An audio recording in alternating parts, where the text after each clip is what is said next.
Hello student, एक बार पुनः आपका रेडियंस एकेडमी के ऑफिशियल यूट्यूब चैनल पर बहुत बहुत स्वागत है।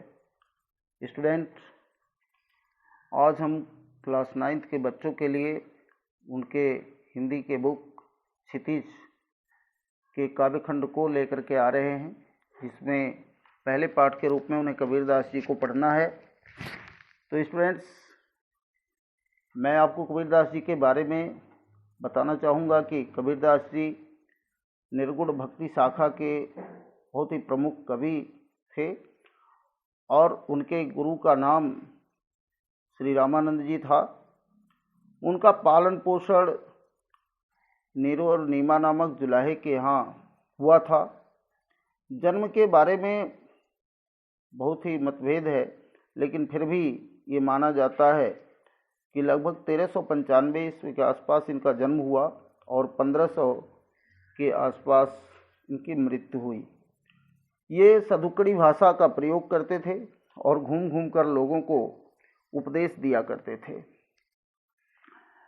स्टूडेंट, इन्होंने अपने उपदेश में लोगों के जीवन स्तर को सुधारने का प्रयास किया है, इसीलिए इनको समाज सुधारक, संत और कवि के रूप में जाना जाता है। स्टूडेंट, यहाँ पर आपको इनकी कुछ साखियाँ पढ़ने को मिलेंगी, क्योंकि इनकी जो रचनाएं हैं वो साखी शबद रामायणी में संकलित हैं।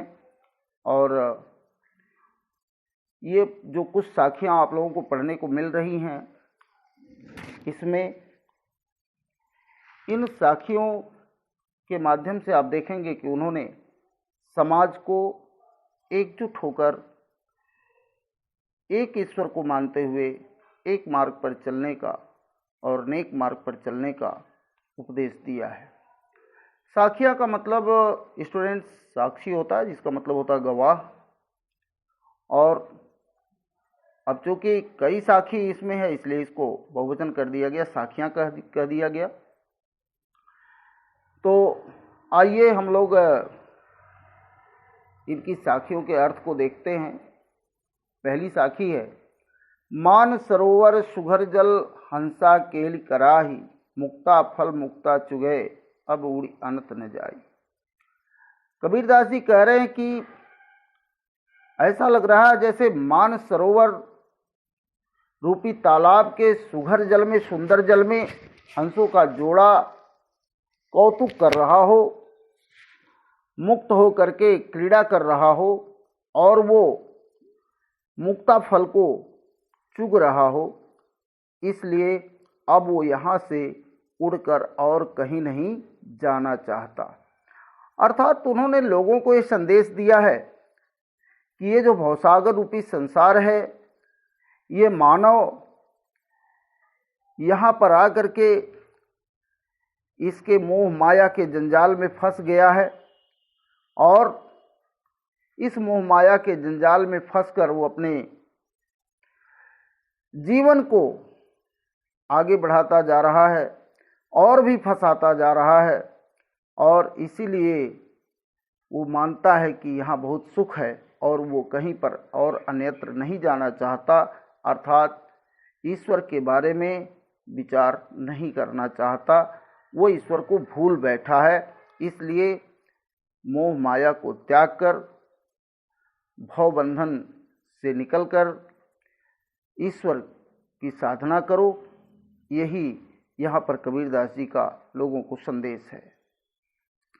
दूसरी साखी में देखिए, प्रेमी ढूंढत मैं फिरूं, प्रेमी मिले न कोय, प्रेमी को प्रेमी मिले सब विसमृत होय। कबीरदास जी ने कहा, यह लोगों, मैं अपने प्रेमी को ढूंढता हुआ फिर रहा हूं, फिर भी कोई प्रेमी नहीं मिल रहा है। क्योंकि अगर प्रेमी को प्रेमी मिल जाए तो सारा का सारा जो विष है वो अमृत हो जाएगा।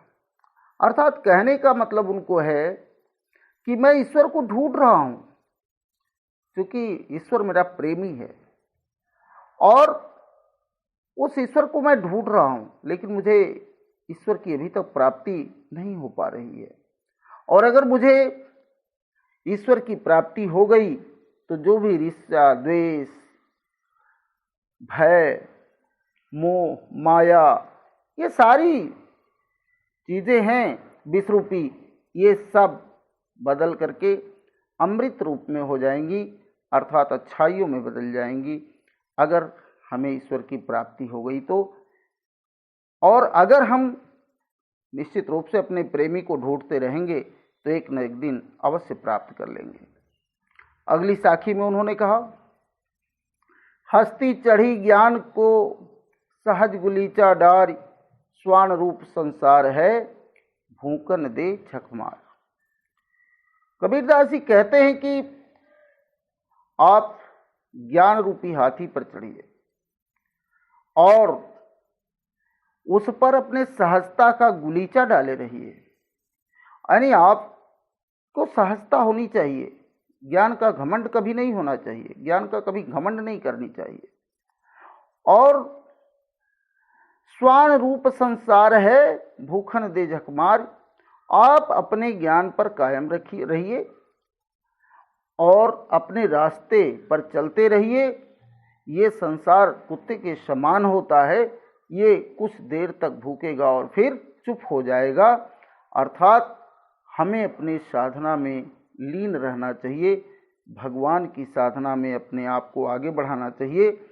यही उनके कहने का तात्पर्य है कि हम ज्ञान को, हाथी रूपी ज्ञान को प्राप्त करें और हम सहजता का गुलीचा डाले रहें, साधना को छोड़े नहीं, अपने अहंकार का त्याग करके साधना को करते रहें और हम अपने रास्ते पर आगे बढ़ें। संसार जो कुछ भी कहना है कहता रहे। अगली साखी को देखें, पखा पखी के कारणे सब जग रहा भुलाए, निरपक होई के हरि भजे सोई संत सुभाए।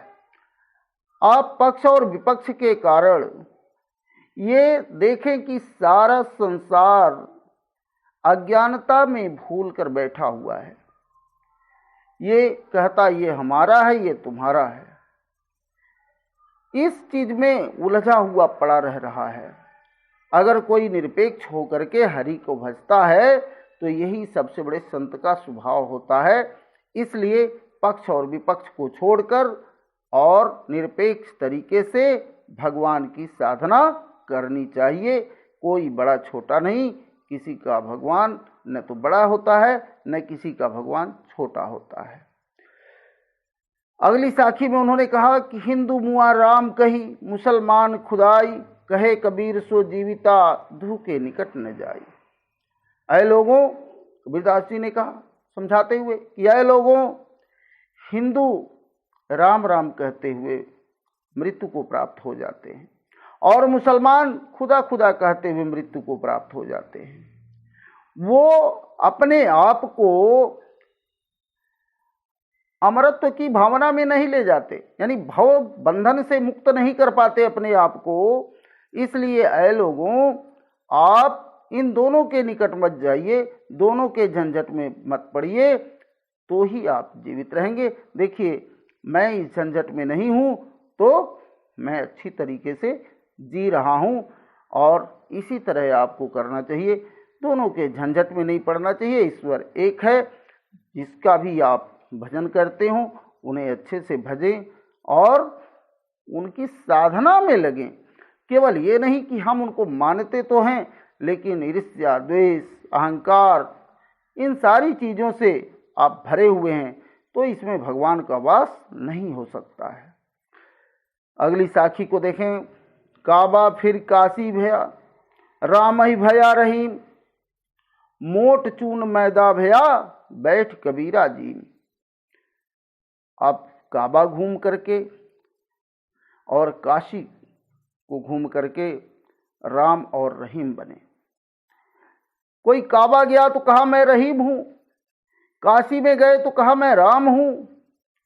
मैं तो कह रहा हूं कि मैं न राम हूं न रहीम हूं, मैं वो मोटा वाला चून और मैदा हूं जिसको बैठकर आप अच्छे से जीम सकते हो, खा सकते हो, ये होने में फ़ायदा है। मैं वो गेहूं का आटा या मैदा हूँ जिसे बैठकर आप अच्छे तरीके से खा सकते हो। अर्थात हम तो ऐसी बात को कहते हैं जिसमें न राम हो न रहीम हो, और आप हमारे साथ चलें, हमारे साथ आगे बढ़ें, ईश्वर की साधना करें, ईश्वर का भजन करें, ज्ञान की प्राप्ति करें। ईर्ष्या, द्वेष, मोह, मद, मत्सर, इन सब को अपने इस काया से बाहर निकालकर अपने आप को भगवान की शरण में ले जाएं और इस भवबंधन की बाधा से मुक्त होवें। तो स्टूडेंट, आज यहाँ तक हमने आपको इस वीडियो में पढ़ाया है, आगे फिर आपको बताएंगे। आप हमारे वीडियो को देखते रहें, अपने ज्ञान को बढ़ाते रहें और लाइक और सब्सक्राइब भी ज़रूर करते रहें। Thank you very much, all of you.